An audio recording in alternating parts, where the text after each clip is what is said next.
आप लोग अंदर आइए सेक्शन, इधर अंदर आइए, इधर थोड़ा स्प्रेड हो गया। तो देखिएगा अभी हमारा पहला स्पॉट जो था फांसीगर, अभी आप लोग सेकेंड स्पॉट में खड़े हैं। ये जो है बॉक्सर है, कार्यस्थल, यहीं पर फ्रीडम फाइटर्स को लाके टॉर्चर करते थे। उस समय इसमें शेड नहीं था, ये ओपन था, सिर्फ ब्रिक्स का एक छोटा सा वॉल, यानी इसी तरह धूप में गर्मी में काम कराते थे। जैसे ही आप लोगों ने एंटर किया, पहला ऑयल मिल ओरिजिनल है, ये मॉडल आप लोग को ब्रेक करने के लिए रखा है। तो यहाँ पे पहला पनिशमेंट देखेंगे, इसे कहा जाता है कॉ पॉनिंग। कॉ पॉनिंग मतलब एक इंसान को नारियल का छिलका को छीलना पड़ता था। ऐसे रफ लकड़ी के इंस्ट्रूमेंट देते थे, जिसे सुबह से लेकर शाम तक इसे कूटना पड़ता था। कूट कर इसके रेसे को निकालकर ये लोग रस्सा बनाते थे। नारियल के छिलका से आज भी रस्सा बनता है। तो इतना रफ लकड़ी का इंस्ट्रूमेंट होता था, जिसे कूटते वक्त इनके हाथ में पूरा छाला, यानी कि पूरा हाथ का स्किन निकल जाता था। और रस्सा का क्रॉसमेंट इस मशीन से इसे घुमाया जाता, ऑल्टरनेट, एक का ऑपोजिट दूसरा घूमेगा, ऐसे घुमा कर रस्सी के क्रॉस बनाते थे। ये मशीन भी ओरिजिनल है। उसके बाद जो नारियल होता था, उसको तोड़कर ये लोग धूप में सुखाते थे। ड्राई कोकोनट, सूखा नारियल जिसको बोलते हैं कोपरा, वो इस ऑयल मिल के अंदर में डाला जाता है। इसके बाद में आप लोग देखेंगे लोहे के काफी सारे वेट्स लगाए गए। वेट लगाने का रीजन ये है कि इसके अंदर जो कोकोनट डालता था वो क्रश हो तो उसका तेल अच्छी तरह से निकल सके, और इनको घुमाने के लिए बहुत पावर लगता था। घुमाने के टाइम जहां पे भी इनका कदम रुकता था या थोड़ा आराम करने के लिए सोचता था, इसके पीछे एक वाटर लगा रहता था हंटर मारने के लिए। जैसे गांव क्षेत्र में कोल्लू का बैल कहा जाता है, उसी तरह इंसानों से काम कराते थे। एक दिन में एक इंसान को 30 pound coconut, 10 pound mustard oil per day, 40 pound तेल निकालना पड़ता। 40 पाउंड मतलब तकरीबन 18 किलो के आसपास। पॉसिबल नहीं, काम को पूरा नहीं कर सका या काम करने से रिफ्यूज करेगा, उनको नेक्स्ट पनिशमेंट में भी ऐसे डिस्टेंस मेंटेन करेगा। एक हाफ सर्कल बनाएगा, एक सेमी सर्कल बनाएगा, क्लोज मसल, वहां पे भी फाइन मार्क है, यहां का काम करेगा। बस थोड़ा इधर देखिएगा, इधर। और यहाँ पे देखेंगे इसे जो है फ्लॉगिंग फ्रेम कहा जाता है। फ्रेम ओरिजिनल, ये उन फ्रीडम फाइटर के साथ में जिनको भी काम दिया गया है, काम का टास्क को अगर कंप्लीट नहीं कर सका या काम करने से रिफ्यूज करता है, तो उनको बाहर लेके आके सबके सामने खुले आम में मारते थे। मारते वक्त सिस्टम ऐसा होता था कि first of all freedom fighters को टोटली नेकेड किया जाता था। उसके बाद इनके हैंड्स, वेस्ट एंड लेग्स, तीनों चीज को लॉक किया जाता था। एक क्लोथ लेते थे, उससे एंटीसेप्टिक लोशन से भिगोया जाता था, जहां पे व्हाइट मार्किंग किया गया, यहाँ बांधते थे बटक्स में। और मारते वक्त कहा जाता है कि शरीर पे किसी जगह नहीं, टारगेट एक ही जगह का होता था कि मैक्सिमम बेत इनका बटक्स में लगना चाहिए, जहां पे व्हाइट मार्किंग किया। यहाँ पे बेत मारने का रीजन ये है कि यहाँ पे बेत मारा जाए, इंसान का डेथ नहीं होगा पर इनको तकलीफ बहुत ज्यादा होगा। जैसे काम करने के दौरान थक कर कहीं बैठना चाहे बैठ नहीं सकता था, बैक पोर्शन में घाव, रात को सो नहीं पाता था, इवन दो टॉयलेट, उनको वार्डर का पोस्ट स्ट्रिक्टली ऑर्डर कि जब एक बेत मारो, बेत निकालो तो स्किन समेत क्लोथ निकल के आ जाना चाहिए। अगर नहीं निकला तो सेम पनिशमेंट इसको, यानी कि इंडियंस को मारता था, थोड़ा सॉफ्टनेस ना बरते बोल के इतना strictly order. Normally freedom fighter 7 से 10 बेत खाने के दौरान अपना होश खो देता था। साथ में एक डॉक्टर होता था, पूरा मेडिकली चेकअप करके दोबारा होश में लेके आके 20 से लेकर 30 बेत, यानी कि 20 to 30 टाइम्स एक ही जगह पे हिट किया जाता। ये यहाँ का सबसे ज्यादा टॉप पनिशमेंट था। इसके बाद नेक्स्ट सेक्शन पे चलेंगे। इस सेक्शन में भी आपको थोड़ा सा आप लोग ये कॉर्नर आ जाइए सर, थोड़ा इधर आ जाइए, एक सेमी सर्कल, जो छोटे लोग हैं वो आगे, जो लंबे लोग हैं थोड़े से आगे आइएगा सर, आप भी इधर आ जाइए। और यहाँ पे देखेंगे 4 तरह का पनिशमेंट रखा गया। पहला जो ड्रेस आपको दिख रहा है, इसको बोलते हैं पनिशमेंट ड्रेस, हिंदी में कहा जाता है टाट का वर्दी। पूरा बस्ते यानी बोरे का होता है घोनी बैग। यहाँ पे एक फ्रीडम फाइटर को दूसरे के साथ कम्युनिकेशन करना अलाउड नहीं है। अगर कोई भी एक दूसरे से बातचीत करता हुआ पाया जाए, उनको 14 डेज तक ये ड्रेस को पहना के काम कराएंगे। गर्मी बहुत ज्यादा, घमौरी, बदन में स्क्रैचेस, दिन भर काम करने के बावजूद रात भर इनका शरीर खुजलाता रहता है। उसके बाद 3 तरह का बेड़ी, chain fitter, bar fitter and cross bar fitter, जिनको भी काम करने इस जेल से बाहर लेके जाएंगे कंपलसरी पहनना पड़ता था। गले पे राउंड सेलिंग, लकड़ी में नंबर्स लिखा जाता था, जिसको कहा जाता है कॉन्विक्ट नंबर, ये इनको गले पे लगा कर रखना पड़ता है। जो फर्स्ट बैच का फ्रीडम फाइटर्स को लाया गया था, उसमें 200 फ्रीडम फाइटर्स को अंडमान आइलैंड लाया गया था, 200 फ्रीडम फाइटर। उस समय इनका जो जेलर था इंचार्ज, उनका नाम था जेम्स पेटरसन वॉकर, सबसे क्रूअल जेलर। उन्होंने क्या करा, इनका नंबर जो है प्रेक से यानी कि कील से इनके माथे पे खोद के लिख दिया, ताकि इनको हमेशा के लिए याद रहे कि लोग काला पानी का सजा काटा हो। बाद में जेलर जैसे चेंज हुआ, लोहे का टैग, एक लकड़ी का tag, half sleeve shirt, half निक्कर पहनने की। चेन फिटर में देखेंगे इजी है, सेंटर में चेन लगा हुआ। चेन जो है फ्लेक्सिबल होता है, यानी कि काम करने के टाइम ये अपने नीज को बेंड करके घुटना को मोड़ कर बैठ सकता था। पीरियड था 1 ईयर। उससे टफ इसको बोलते हैं बार फिटर। सेंटर में आयरन रॉड, हाथ से होल्ड नहीं करना पड़ता था, कमर से एक चेन इसको लॉक करके रखता था, यानी कि काम करने के टाइम ये अपने नीज को बेंड करके नहीं बैठ सकता क्योंकि रॉड बेंड नहीं होगा। इसका पीरियड था 6 मंथ, 6 महीना। सबसे डिफिकल्ट क्रॉस बार फिटर, ना ही टांग को ज्वाइन कर सकता है ना ही मोड़ सकता है, टांग को फैलाकर रखना पड़ेगा, फैलाकर चलना पड़ेगा। इसका पीरियड था 15 दिन। ये इनके स्वभाव के ऊपर निर्भर था, जो नॉर्मल होगा उनको चेन फिटर, डेंजर होगा बार फिटर, सबसे ज्यादा डेंजर को क्रॉस बार फिटर। पीरियड था 1 ईयर 6 मंथ 15 दिन। तो यहाँ पे मैंने आप लोगों को पनिशमेंट्स के बारे में नजर बंद करके रखा गया। होम अरेस्ट, सावरकर जी का डेथ इंडिपेंडेंस के बाद में 1966 में हुआ, आजादी के बाद। अभी सावरकर जी का सेल में उनको सोने के लिए किस तरह का बेड, खाने पीने के लिए किस तरह का बर्तन, ये सब का एक मॉडल रखा गया, ओरिजिनल नहीं। और सभी सेल एक ही तरह सेम है। सावरकर जी का सेल में क्या डिफरेंस है, इसकी कॉरिडोर को अलग से ग्रिल डाल के बंद किया गया, क्योंकि डे टाइम में इनको बाहर कॉरिडोर में रखते थे ताकि वहां से खड़ा होकर वो डिफरेंट टाइप्स ऑफ पनिशमेंट को देख सके, मेंटली टॉर्चर। आप भी खड़ा होकर देखेंगे तो वहां से फांसी घर को देख सकते हो, बॉक्सेट को देख सकते हो, फ्लॉगिंग फ्रेम को देख सकते हो। जब 10 साल का इनका पीरियड था तो इनका भाई गणेश दामोदर सावरकर जी भी इसी जेल में सजा काट रहे थे। दोनों भाई एक ही जेल में, दोनों भाइयों को आपस में 2 साल के बाद पता चला। इस हद तक कम्युनिकेशन का। अभी आप लोग सबसे नीचे ग्राउंड फ्लोर में खड़े, एक विंग से दूसरे विंग जाने का रास्ता था, सारे विंग इसके साथ कनेक्टेड थे। सेकंड फ्लोर तक मैं आपके साथ चलूंगा।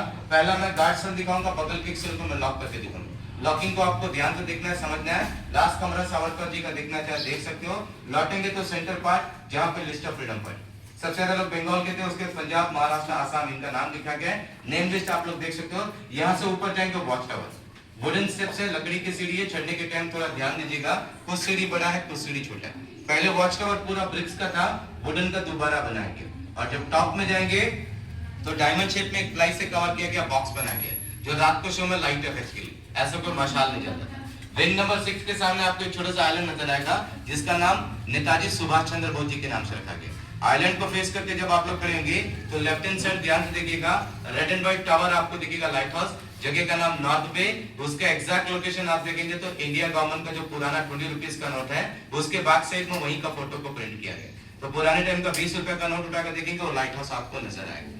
जब टॉप से फोटोग्राफी करके नीचे आएंगे तो ये मॉडल के पास आके अपने फैमिली के साथ फोटोग्राफी करना चेक कर सकते हो।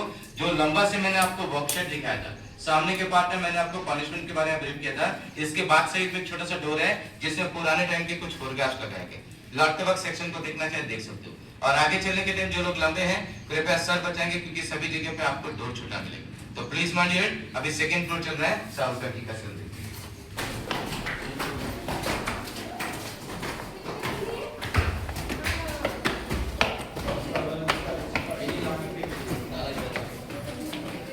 यहाँ से लेके यहाँ तक हाथ नहीं पहुंचेगा, लास्ट कमरा सावरकर। वापस लौटेंगे सेंटर पार्ट, ऊपर जा सकते हो। ये वाला तो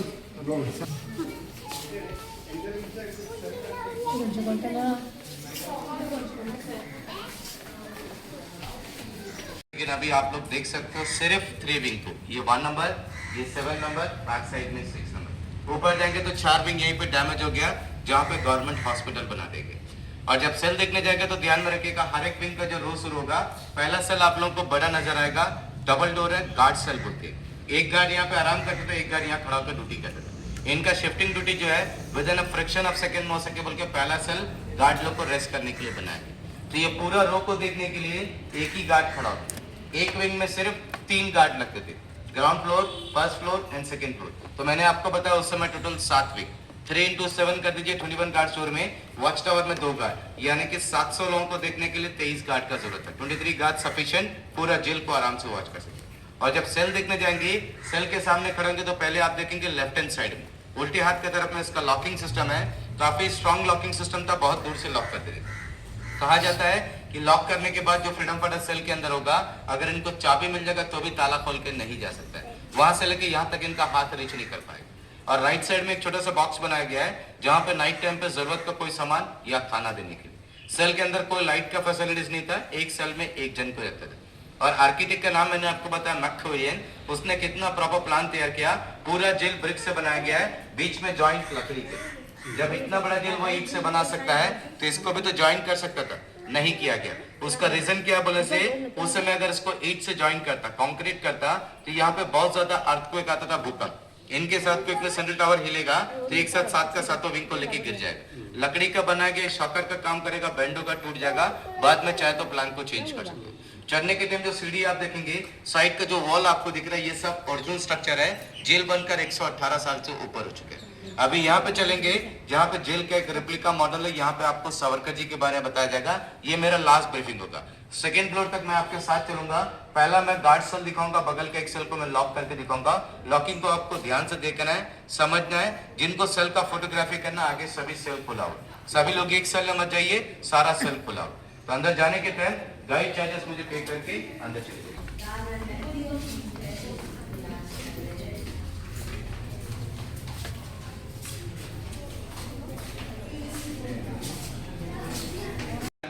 नजर बंद करके रखा गया होम अरेस्ट। सावरकर जी का डेथ इंडिपेंडेंस के बाद में 1966 में हुआ, आजादी के बाद। अभी सावरकर जी का सेल में उनको सोने के लिए किस तरह का बेड, खाने पीने के लिए किस तरह का बर्तन, ये सब का एक मॉडल रखा गया, ओरिजिनल नहीं।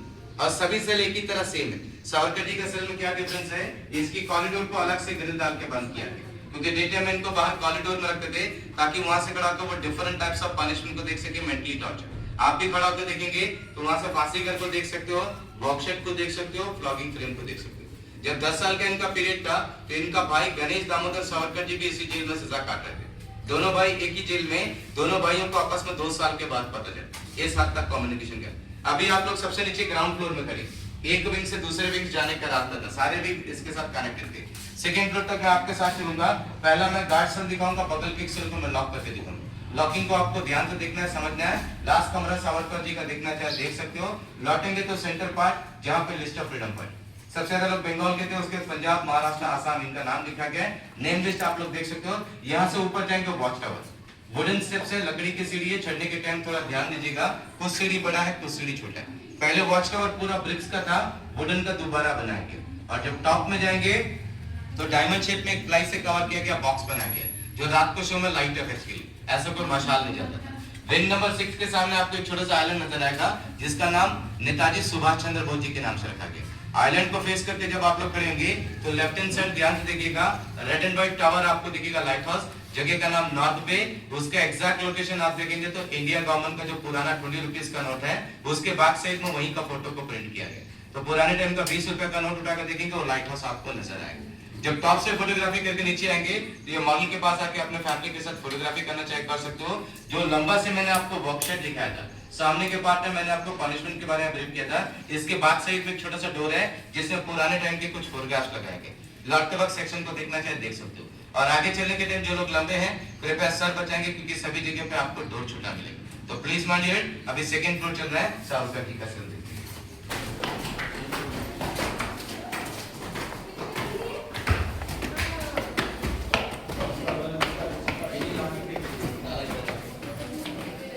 यहाँ से लेके यहाँ तक हाथ नहीं बढ़ेगा। लास्ट कमरा सावरकर। वापस लौटेंगे सेंटर पार्ट, ऊपर जा सकते हो। ये वाला तो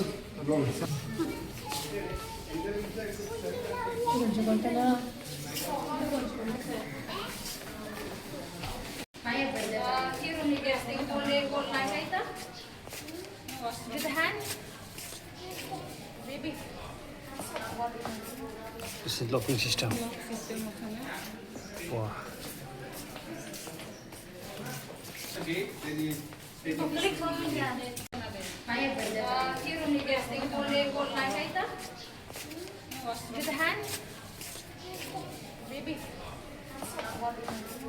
This is locking system. Wow.